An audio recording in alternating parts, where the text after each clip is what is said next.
안녕하십니까. 저는 2022학년도 초등교원 임용경쟁시험을 합격하여 초등교사로 일하고 있는 임찬양이라고 합니다.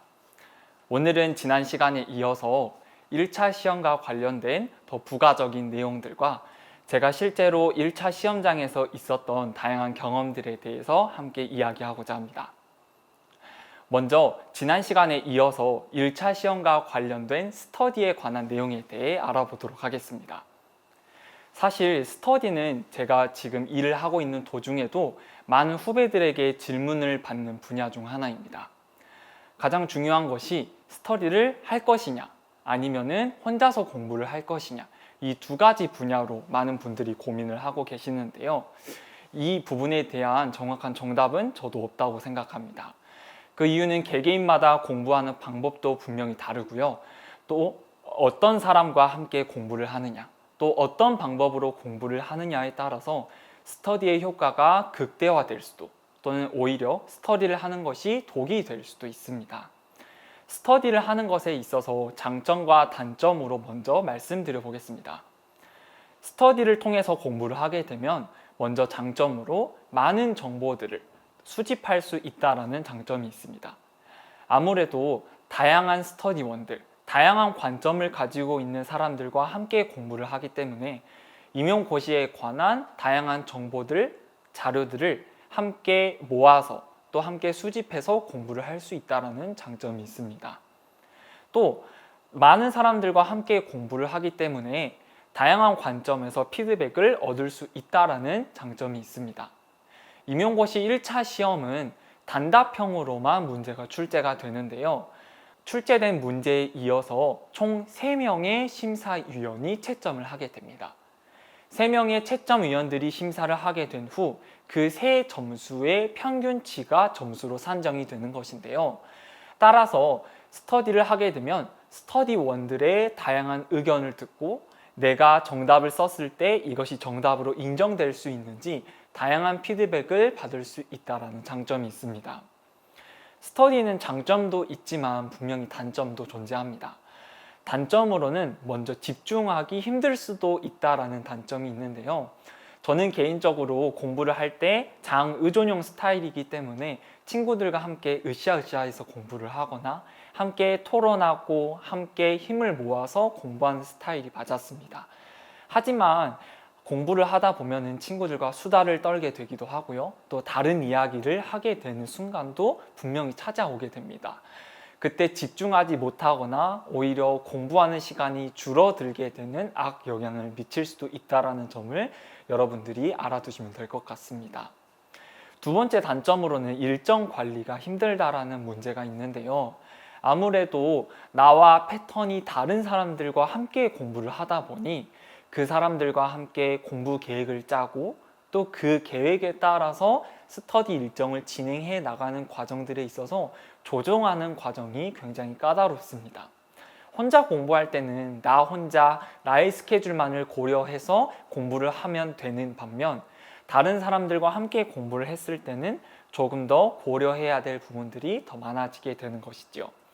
사실 스터디에 관한 부분은 더 장점을 생각해서 하게 되는 사람들도 있고 또 아예 하지 않는 경우도 있고 또 일주일에 몇 번 정도만 운영을 하게 되는 응시생들도 있습니다. 여러분들에게 맞는 방법을 선택하셔서 스터디로 공부를 하게 되시면 될 것 같고요. 다음으로 스터디의 운영 방법에 대해서 이야기를 해드릴까 합니다. 보통 3명에서 4명 또는 4명에서 많게는 5명까지 스터디 인원을 구성해서 진행을 하게 되는데요. 보통 그 주에 나왔던 강의들을 가지고 서로 묻고 답하거나 또는 내가 대답을 했을 때 그것에 대한 충분한 피드백을 해주는 과정으로 스터디가 진행이 됩니다. 또한 일주일에 많게는 3번 또는 2번 이런 식으로 진행이 되게 되는데요. 저 같은 경우는 시험 당일날까지 스터디로 공부를 했던 스타일이라서 2번에서 3번, 3번에서 4번 그 이후에는 매일매일 모여서 스터디를 진행하는 방법으로 공부를 했습니다. 따라서 여러분들이 시기 또는 운영 방법들에 대해서 스터디원들과 충분한 상의를 가지신 뒤 스터디를 하는 것을 추천드립니다. 또 스터디를 운영하는 방법에는 여러 가지가 있는데요. 공부하는 것을 묻고 또 답하는 것에서 바로 끝날 수도 있고, 또 이것을 어떻게 우리가 더 추가적인 피드백을 반영해서 스터디를 진행할 것인지 스터디원들과 충분히 상의하는 과정이 필요합니다. 무엇보다 스터디 규칙을 정하는 것도 분명히 필요한데요. 스터디를 하게 되면은 우리가 어떻게 공부할 것인지, 공부의 방향성은 어떻게 될 것인지, 또 스터디 시간은 어떻게 될 것인지 분명히 그 계획과 규칙을 가지고 한다면 더 스터디의 효과가 극대화될 수 있을 것이라고 생각합니다. 다음으로는 일명 총정리라고 하는 뽀개기 과정에 대해서 말씀드리도록 하겠습니다. 이 뽀개기 과정을 처음 들으시는 분들도 분명히 계실 텐데요. 뽀개기 과정은 말 그대로 저희들이 시험에 출제되는 모든 과목들의 내용을 일정 기간 안에 독파하는 공부 방법입니다. 뽀개기 방법은 보통 우리가 공부하게 되는 기본이론, 강론, 교육과정 원문 또는 교직 논술까지 포함해서 이 모든 과정을 10일 안에 한 세트로 끝내는 것입니다.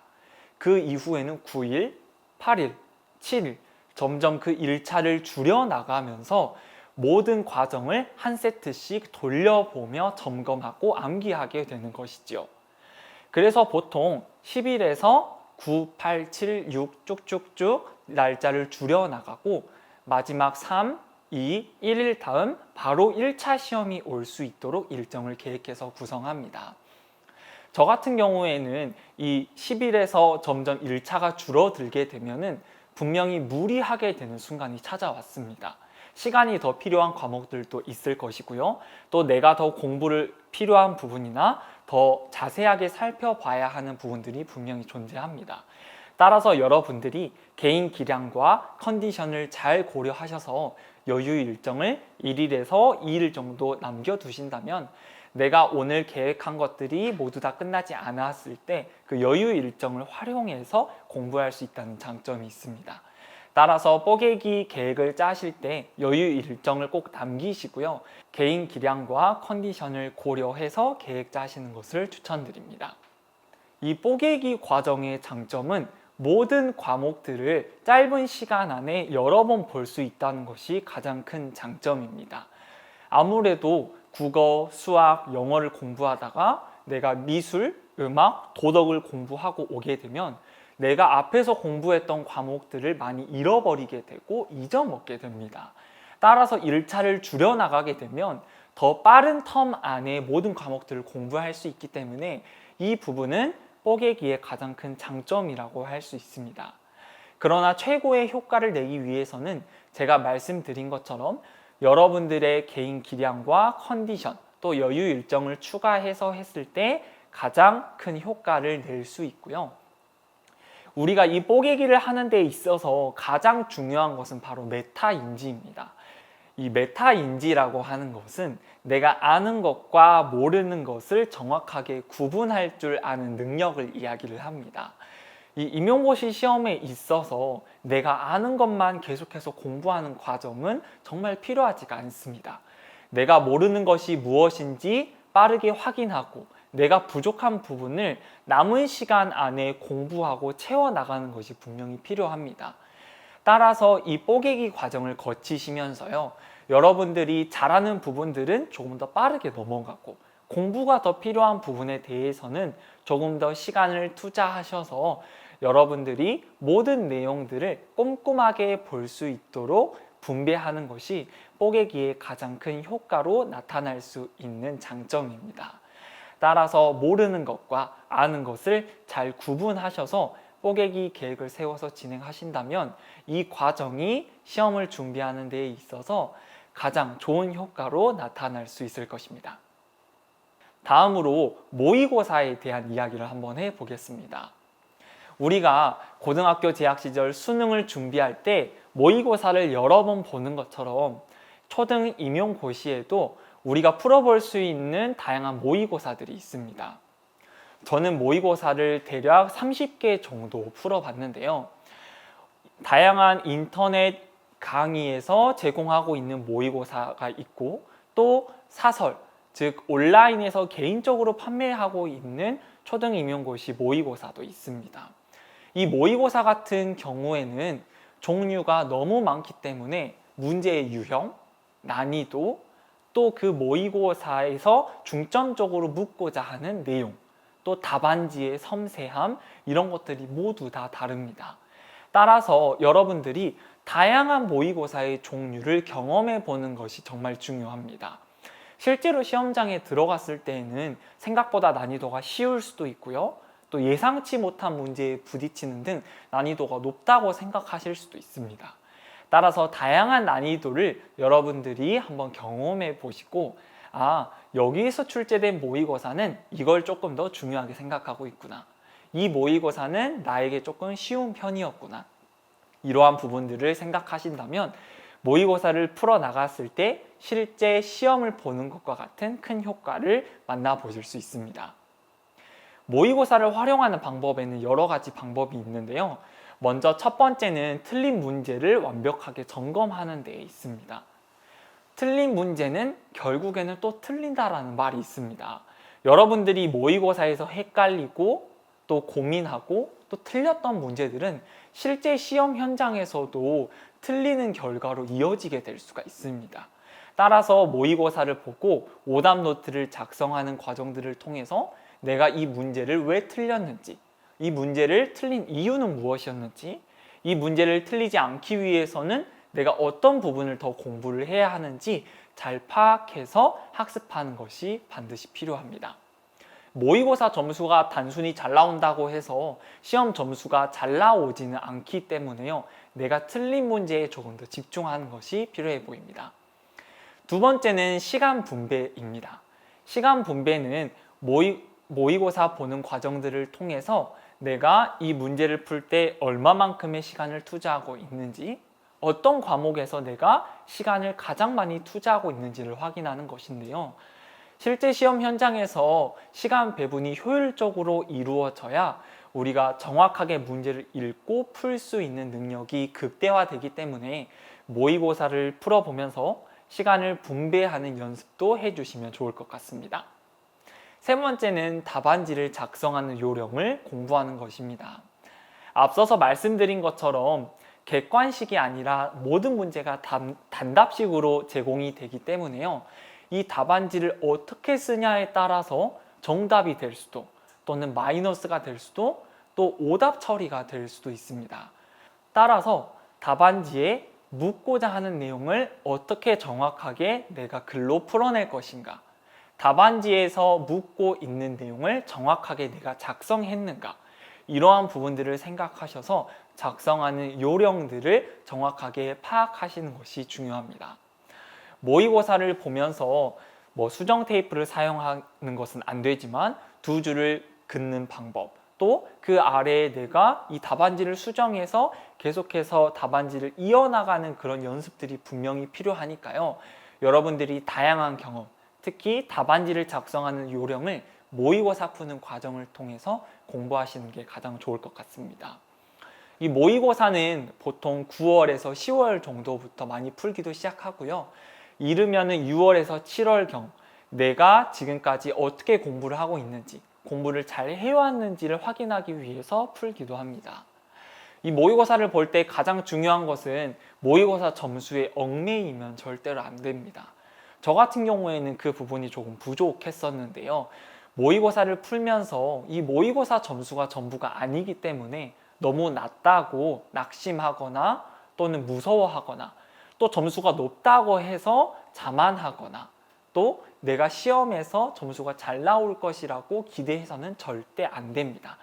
따라서 여러분들이 우리가 모의고사를 풀 때는 내가 틀린 게 무엇이었는지, 부족한 게 무엇이었는지 점검하는 느낌으로 풀어주시는 게 가장 큰 장점이라고 할 수 있겠습니다. 다음으로는 단권화에 대해서 말씀드리도록 하겠습니다. 단권화라는 것은 쉽게 말해 내가 요약을 해놓은 책이라고 생각을 하시면 됩니다. 우리가 시험을 준비할 때 많은 교과서 내용, 많은 책의 내용을 요약해서 만들어 놓는 것처럼 임용고시를 볼 때도 양이 워낙 많기 때문에 내가 꼭 외울 내용, 아니면 필요한 내용들만 담아서 단권화로 만드는 과정을 갖게 됩니다. 이 단권화는 절대로 필수적인 과정이 아니고요. 공부하는 사람에 따라서 이 단권화를 활용하는 사람도 있고 활용하지 않는 사람도 분명히 있습니다. 이 단권화를 만들고 활용하는 방법에는 여러 가지가 있는데요.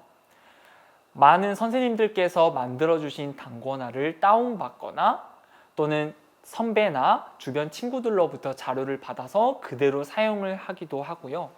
또 매 해년마다 임용고시에 출제되는 내용들이 달라지기 때문에 그 내용들을 더 자기가 추가하거나 수정해서 사용하기도 합니다.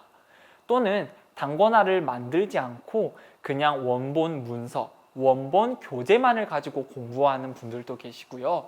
이 단권화와 원본 교재를 함께 공부하시는 분들도 있습니다. 저 같은 경우에는 여러 사람들의 단권화를 모아서 개인적으로 제 입맛에 맞게 수정해서 사용을 했는데요.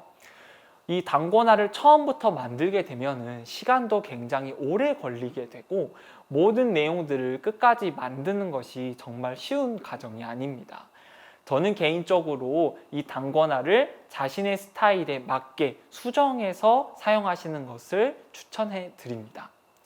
혹시라도 이 단권화를 만드시고 싶은 응시생들이 있으시다면 자기가 공부를 하면서 1학기 중에 미리 만들고 제작하는 과정을 가지시는 것을 추천합니다. 어디까지나 이 단권화에 관한 내용은 개인 취향이 반영될 수 있는 부분이고요. 단권화를 만들게 되면은 시험 쉬는 시간에 내가 어떤 부분을 볼 것인지 조금 더 요약된 버전으로 빠르게 볼 수 있습니다. 따라서 저 같은 경우도 시험 쉬는 시간에 제가 만들었던 단권화를 가져가서 직접 보기도 했고요. 단권화에는 꼭 필요한 내용들만 들어있기 때문에 불필요한 내용 없이 제가 더 확인하고 싶은 부분들을 빠르게 확인할 수 있다는 장점이 있었습니다. 다음으로는 제가 실제로 1차 시험을 봤을 때 시험장과 관련된 경험에 대해 말씀드리도록 하겠습니다. 1차 시험은 11월 둘째 주에 계획되어져 있는데요. 이것은 항상 고정된 게 아니고 매년 달라질 수 있는 부분이기 때문에 해당 시도교육청의 시행 공고를 꼭 확인하셔야 합니다. 시험실에 입실을 하시게 되면은 안내를 받게 되고요. 전자기기를 모두 제출하게 됩니다. 전자기기를 제출하고 나서 개인 물품, 즉 가방과 또 책, 또 자기가 가지고 있는 모든 물건들을 앞에다가 제출하게 됩니다. 그리고 문제지를 배부받은 뒤 시험이 진행됩니다. 이때 전자기기를 가지고 있으면은 시험에 절대적으로 방해가 되고 또 시험에서 실격당할 수 있는 사항이기 때문에 꼭 유의해야 하는 사항입니다.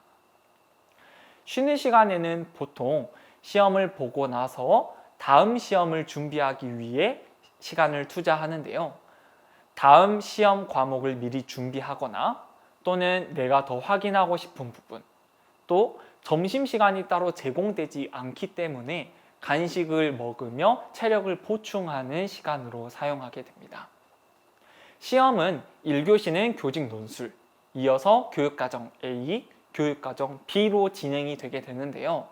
점심시간이 지난 오후 늦게까지 시험이 진행되기 때문에 꼭 간식 같은 것들을 챙겨 가셔서 체력적으로 힘드시지 않게 보충하는 것이 필요합니다.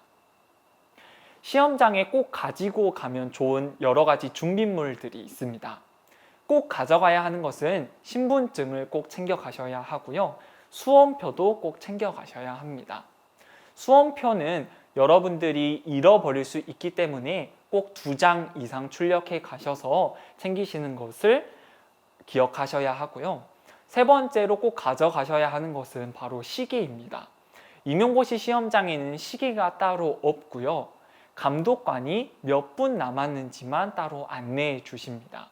따라서 수능 시계와 같은 것들을 꼭 준비하셔서 가져가셔야 하고요. 디지털 시계는 반입이 되지 않기 때문에 미리 수능용 시계를 구입하시는 것을 추천해 드립니다. 시계하고 관련된 이야기로 제 앞에서 저와 같이 공부를 했던 동기가 시험을 봤었는데요. 시험이 시작하기 5분 전에 시계에 약이 떨어져서 시계가 갑자기 멈춰버렸던 경험이 있습니다. 알고 보니까 시계에 약이 없었던 것은 아니고 시계를 조정하는 핀을 뺐다가 뽑지 않아서 시계가 돌아가지 않았던 것이라 시험을 보는 데에는 큰 문제는 없었는데요. 이만큼 실제 시험장에서는 여러 가지 당황스러운 상황들이 많이 발생할 수 있기 때문에 시계의 약 같은 것까지 꼭 확인하셔서 지참하셔야 합니다. 다음으로 챙겨야 하는 것은 개인 간식입니다. 아까 말씀드린 것처럼 점심시간 이후까지 진행되는 시험이기 때문에 에너지바, 간단한 샌드위치 또는 귤 같은 여러 가지 과일들을 준비해 주셔도 좋습니다. 저 같은 경우에는 긴장을 하게 되면 소화가 잘 되지 않아서 쉬는 시간에 간식을 먹지 않았었는데요. 간식을 너무 안 먹는다고 해도 시험 시간 도중에 꼬르륵 하는 소리가 엄청 크게 들릴 수도 있습니다. 그래서 여러분들이 좀 더 기억하시고 개인 간식도 드시면서 체력적으로 꼭 보충해 주셨으면 좋겠습니다. 다음으로는 쉬는 시간에 볼 수 있는 자료들도 함께 챙겨 주시면 좋고요. 또 시험을 보는 시기가 아무래도 11월이다 보니까 핫팩 같은 보온 물품도 함께 챙겨 주시는 게 좋습니다. 또 물 같은 것도 함께 챙기셔서요. 여러분들이 시험 보는 데에 최대한 불편함이 없도록 이러한 준비물을 꼭 챙겨 주셔야 되겠습니다. 앞선 영상에서 설명드렸겠지만 문제를 보고도 굉장히 당황했었습니다.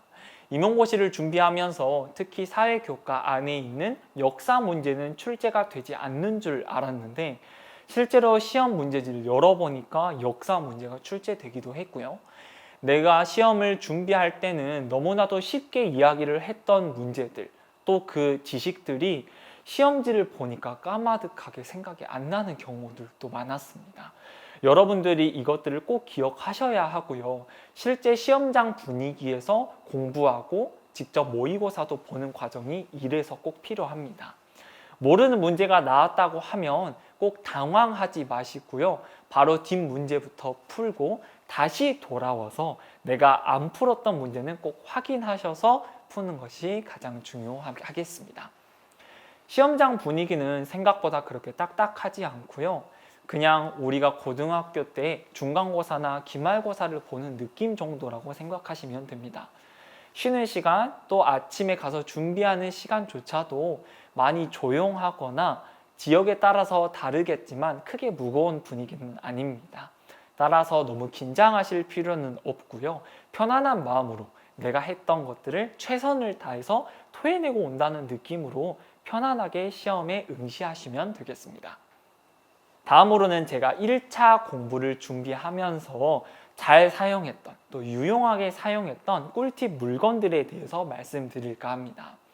1차 시험은 아무래도 양이 너무 많기 때문에 자료도 많고요. 책도 많고요. 내가 필요한 여러 가지 프린터물, 유인물들이 너무 많습니다. 따라서 저는 개인적으로 타공기와 제본 림을 구매해서 이것들을 따로 묶어서 관리를 했었고요. 여러분들도 많이 아시겠지만 암기 펜 같은 것을 구매해서 사용했습니다. 암기 펜은 형광펜처럼 생겼는데 이 펜을 긋고 나서 암기판 위에 올리면 그 부분만 따로 블러 처리가 돼서 내가 꼭 외워야 하는 부분, 내가 빈칸을 뚫고 싶은 부분, 이 부분들을 공부할 수 있도록 도와주는 물건입니다.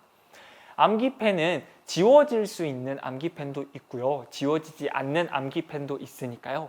여러분들이 잘 확인해서 구매하시고요. 이 암기펜을 살 때 함께 딸려오는 작은 암기판이 있습니다. 저 같은 경우는 그게 너무 불편해서 큰 A4용 암기판을 구매를 했고요. 이것들도 여러분들이 참고하셔서 함께 구매하시면 공부하시는 데에 큰 도움이 되실 수 있을 것입니다. 저는 볼펜 심도 정말 많이 구매했습니다. 아무래도 내가 공부하는 펜을 그대로 가져가서 시험장에서 사용하기도 하고요. 수능 샤프어 이런 것과 달리 임용고시에서는 따로 다른 필기구들을 특별히 제공해 주지 않습니다.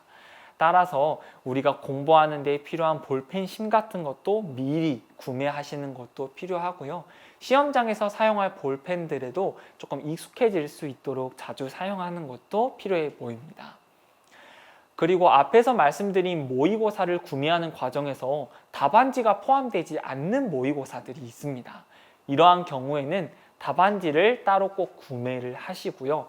이 답안지에 맞게 이 모의고사를 푸는 데 큰 도움을 받을 수 있었으면 좋겠습니다. 아까 말씀드린 것처럼 수능 시계도 꼭 필요하고요. 이 외에도 타이머 같은 것들을 구매하신다면 2차 시험을 준비하거나 또는 논술 시험을 준비하실 때 내가 앞에서 보고 시간을 보고 확인하고 분배할 수 있도록 하는 데 도움을 받을 수 있습니다. 마지막으로 저는 랩노트라는 프로그램을 개인적으로 많이 사용했습니다. 이 랩노트는 내가 틀렸던 문제 또는 내가 빈칸을 뚫고 싶은 것들을 내가 체크를 하게 되면 자동으로 뚫어주는 프로그램인데요. 내가 틀렸던 문제는 더 빠르게 지속적으로 반복해서 보여주고요. 내가 맞췄거나 잘했던 문제는 조금 더 긴 텀을 두고 나서 나중에 보여주는 프로그램 형식의 암기 프로그램입니다. 이것들을 여러분들이 충분히 잘 활용하신다면 빈칸을 뚫거나 또는 간단한 용어를 외울 때 큰 도움을 받으실 수 있을 것입니다. 다음으로는 공부 시간에 대해서 이야기를 해볼까 합니다. 많은 학생들이 저에게도 물어보는 게 공부는 얼마나 해야 할까요?